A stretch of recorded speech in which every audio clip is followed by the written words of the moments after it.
Carol's story unfolds as a tale of generosity met with ungratefulness. Living happily with her husband Michael and their son Jacob, Carol cherishes the warmth and support within her small family. Michael, a man of great kindness, not only shares in household duties but also fosters a loving relationship with their son. However, beneath this domestic bliss lies a troubling concern related to Carol's elder brother, Brian, and his wife, Amy.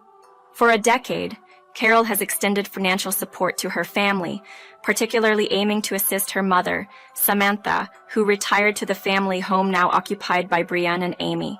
Despite the financial aid amounting to $2,100 monthly, Carol's relationship with Brian and Amy grew tense, especially when oversight of the finances shifted to them. Amy's confrontational demands for the money, coupled with a noticeable change in Samantha's demeanor, now often comparing Carol unfavorably to Brian, cast a shadow over Carol's intentions.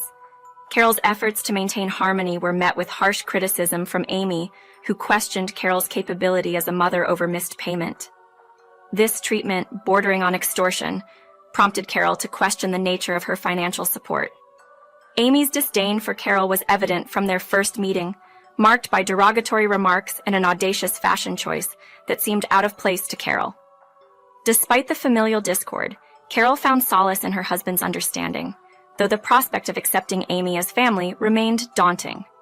The turning point came during a phone confrontation over a supposed slight involving $15,000, leading Carol to a moment of clarity. With resolve, she ended the call, deciding to cease all financial assistance to Brian and Amy. This decision, born from years of unappreciated support, marks Carol's stand against the unwarranted disparagement and manipulation she faced. Amid these trials, Carol's story is a testament to her strength and the value she places on respect and gratitude within familial bonds. Carol found herself pondering the well-being of her mother, Samantha, who resided with Carol's brother Brian and his wife, Amy. Amidst the whirlwind of her daily responsibilities, including her job and caring for her son, Jacob, Carol struggled to maintain direct contact with her mother, leaving her uncertain about Samantha's living conditions. One morning, as Carol prepared for her day, after dropping Jacob at childcare, an unexpected call from her mother interrupted her routine. Samantha's tone, laced with anger, took Carol by surprise as she demanded to know the whereabouts of the monthly financial support. Despite Carol's assurance that she had already sent the funds to Brian's account, Samantha accused her of negligence and ingratitude, threatening to sever ties unless Carol sent an additional $15,000. Confused and hurt by her mother's harsh words, Carol tried to clarify the situation, but her attempts were met with further accusations of irresponsibility. Frustrated and feeling unjustly criticized, Carol ended the call abruptly, vowing to get to the bottom of the misunderstanding. She suspected that Amy might be manipulating the situation, given her previous aggressive behavior and demands for the monthly $2,900.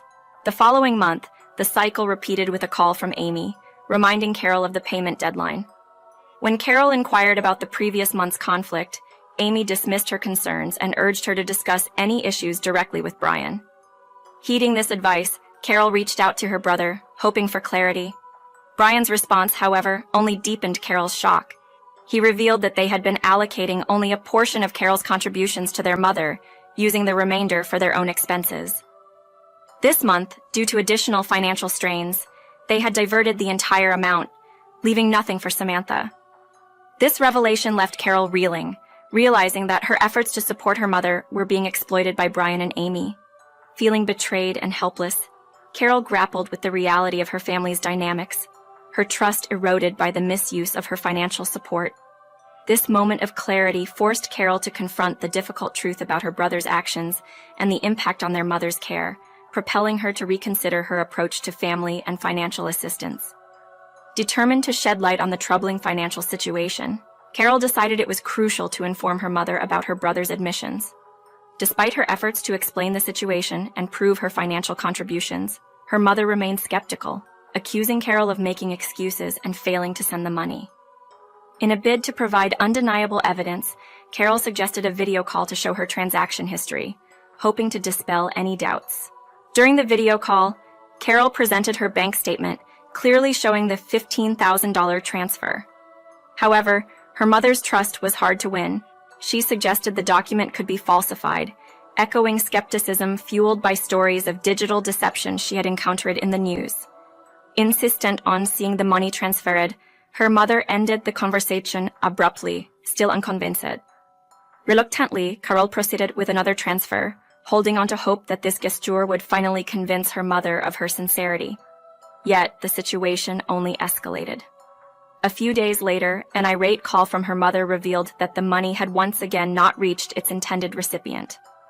Confused and frustrated, Carol reached out to her brother, only to be met with indifference and a refusal to discuss the matter. Carol's patience wore thin after a revealing conversation with her sister-in-law, Amy, who admitted to using the transferred funds for personal indulgence, a designer bag, instead of their intended purpose. Amy's brazen disregard for the family's needs and her demand for an additional $2,100 only added fuel to the fire. Feeling betrayed and angry, Carol resolved to confront the situation head-on.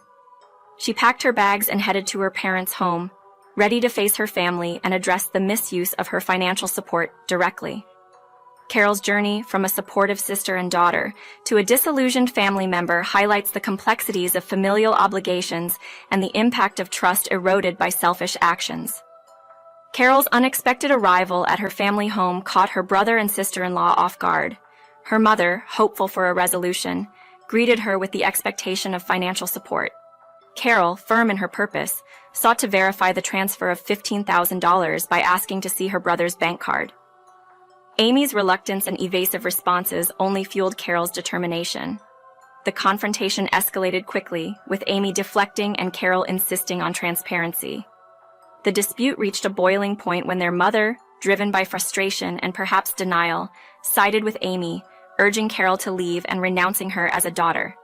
In the heat of the moment, Carol stood her ground, declaring her decision to cease financial support due to the deceit she uncovered. She exposed the truth about the misallocation of her contributions, challenging her family's perception of her brother and Amy. Carol's departure marked a significant turning point. No longer willing to enable their deceit, she resolved to end her financial assistance, regardless of the consequences. Her husband Michael offered comfort and support upon her return, affirming her decision to stop the payments. His reassurance highlighted the essence of Carol's generosity, a voluntary act of goodwill, not an obligation to sustain her adult brother and his wife, or to compensate for their lack of initiative. This realization, supported by Michael's understanding, brought Carol a sense of peace.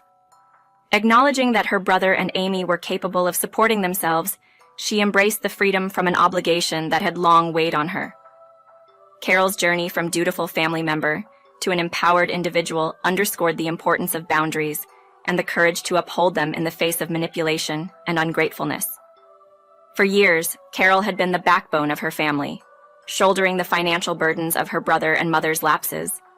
It was a role she had unwittingly accepted, never fully questioning why the responsibility fell so heavily on her shoulders. Her husband, Michael, had observed this dynamic with a mix of curiosity and concern. He recognized the strain it placed on Carol, but refrained from intervening, believing it was her choice to make.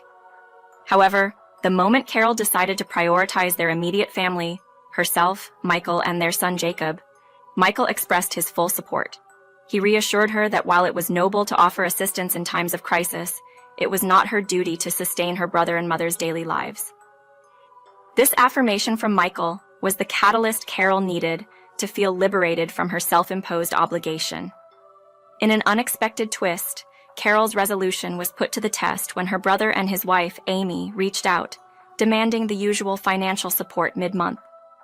Carol's response was firm. She had already declared her intentions to cease the monthly payments, emphasizing that they had each other for support.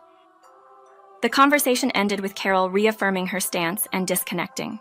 The situation escalated when Amy confronted Carol outside her home, aggressively demanding the $15,000 for her personal desires, citing her care for their mother as justification. Carol, bewildered by Amy's audacity, reiterated that their financial relationship was over and that Amy should not return. Amy's outburst attracted attention, leading to her removal by the police, an intervention Carol hadn't anticipated, but which underscored the severity of the situation. Shaken, Carol reached out to her brother, seeking an explanation for Amy's actions and to reinforce her decision to sever financial ties. She stressed the negative impact their demands had on her family, particularly on her son, and expressed a desire to disconnect from the cycle of dependency and conflict. Carol's brother's silence following her assertive stance signified a turning point, marking the end of Carol's financial support and the beginning of a new chapter focused on her immediate family's well-being and happiness. Carol had reached her limit with her family's financial demands when her brother, in a desperate plea, admitted that both he and Amy worked part-time and relied heavily on their mother's modest pension, claiming they couldn't manage without Carol's $15,000 contributions. Despite acknowledging Amy's lavish spending, he insisted they needed the full amount to cover their living expenses. Carol, unmoved by his justification, pointed out their minimal support to their mother and firmly ended the conversation, vowing to herself to cut off all communication with them. In the following months, Carol remained steadfast in her decision, ignoring persistent attempts from her brother and the sporadic outreach from Amy, who had been notably less present at Carol's doorstep since her encounter with the police. The situation took a turn when Carol received a call from her mother, who revealed she had been neglected financially by Brian and Amy, receiving neither support from them nor the promised portion of Carol's contributions. Her mother's plea was tinged with regret and despair over her current predicament and the treatment she received from her son and daughter-in-law, despite her mother's vulnerable state. Carol's sympathy was constrained by past betrayals and the harsh ultimatum she had been given. She had independently navigated her way through college and even shouldered her brother's student loans, a responsibility that was not hers to bear. Carol suggested her mother take a firm stance and evict Brian and Amy, emphasizing that they were capable adults who should fend for themselves. Following Carol's advice, her mother made the difficult decision to evict them, leading to their relocation to an older apartment. This decision created a distance between Carol and her mother, marked by a lingering awkwardness and reduced contact. When her brother later reached out, confessing to debt incurred by Amy's spending habits, Carol chose to maintain her distance, focusing instead on the well-being of her own immediate family. This resolution marked a new chapter for Carol, one where she prioritized her peace and the stability of her life with her husband and son over the endless cycle of financial and emotional drain posed by her brother and his wife. Her story underscores the importance of setting boundaries and the courage to uphold them, even when faced with difficult family dynamics.